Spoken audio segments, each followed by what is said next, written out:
Hi, my name is Christine and this is my dog Friday, and today we are going to show you how to fit a Shedrow canine coat. Using your measurement tape, measure the length of your dog's back from the nape of their neck to the base of their tail. Now that you have your length measurement, take your dog's chest measurement.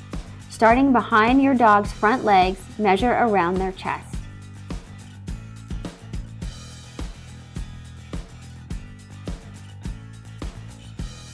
Now that you have both measurements, refer to the Shedrow Canine Fitting Guide to determine which size will best fit your dog.